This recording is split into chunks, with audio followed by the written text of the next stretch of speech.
She retired in January 2020 after working for Sing Health for 20 years. She joined the Crohn's and Colitis Society, a registered charity in Singapore, as a volunteer for about 3 years. She recently took on the role as part-time administrator at CCSS. The title of her speech is Understand Crohn's Disease and Ulcerative Colitis to Build a More Inclusive Society. Let's welcome Ms. Tan Mei Yan. Good morning, everyone, wherever you are. And I would like to talk about two conditions: Crohn's disease and ulcerative colitis.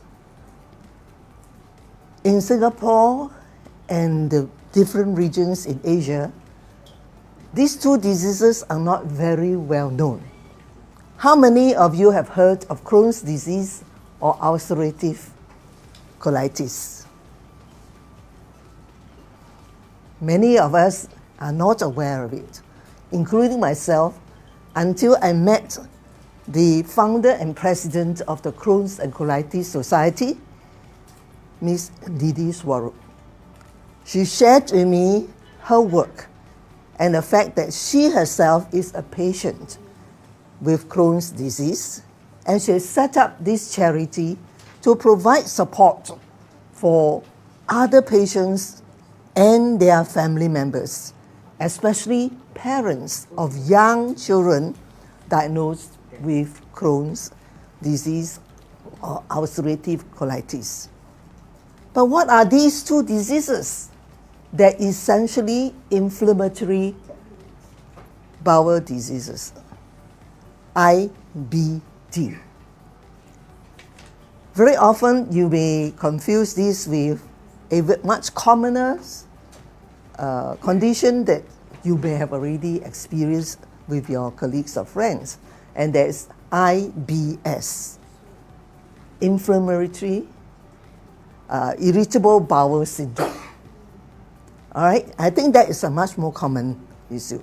In the West, in countries like Europe and in the US, inflammatory bowel diseases are very common, and the extent of public awareness is very high.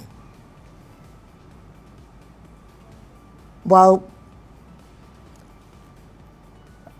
Crohn's disease and ulcerative colitis are both inflammatory bowel diseases, they are different in the sense that they affect different parts of our gastrointestinal tract. Ulcerative colitis is confined to the rectum and the colon area, whereas for Crohn's disease, it can be any part of our gut, from the mouth to the rectum. And what are the symptoms that you can detect these two diseases by?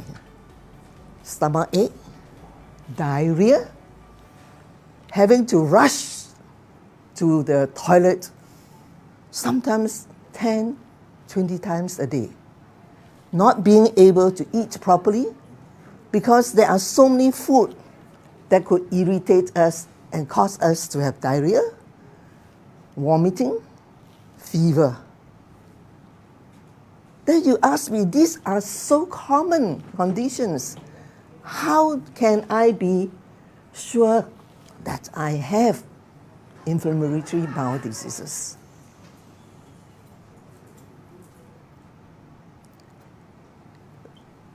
About 3 to 5 years ago, it may take a very long time before you can be finally diagnosed and confirmed with inflammatory bowel diseases.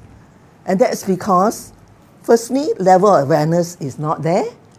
Our doctors and clinicians are not tuned in to be sensitive. Very often they say, oh, if you have diarrhea, I'll give you diarrhea medicine. If you have stomach ache, I'll give you gastritic medicine. And you can be going through cycles and cycles of ill health and don't know what to do because all the treatments don't seem to address your problem. However, currently, the level of awareness is increasing, And we have more clinicians specializing in IBD. They are mainly gastroenterologists. But to be diagnosed, then how? What can I do to help myself and cooperate with my doctors? The most important thing is that you must be self-aware.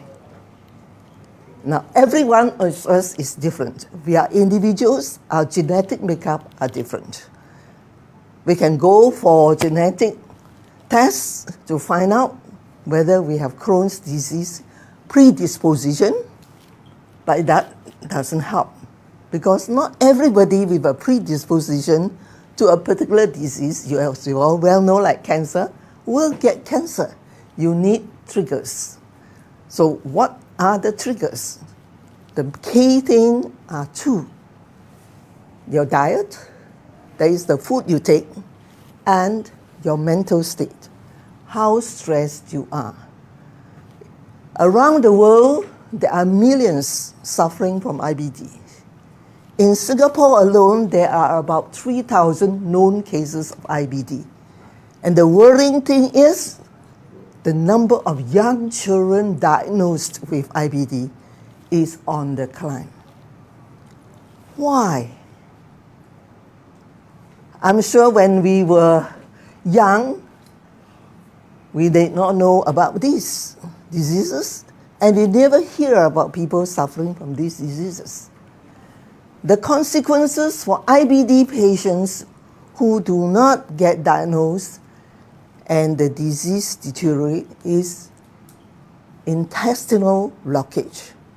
And this would lead to the need for resection surgery where they have to cut off a part of your intestine.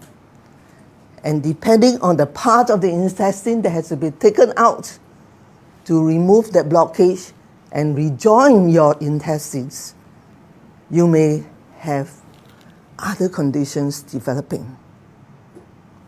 So it is very important for us, if we suspect that we have, whether it is IBS or IBD, to consult a gastroenterologist early.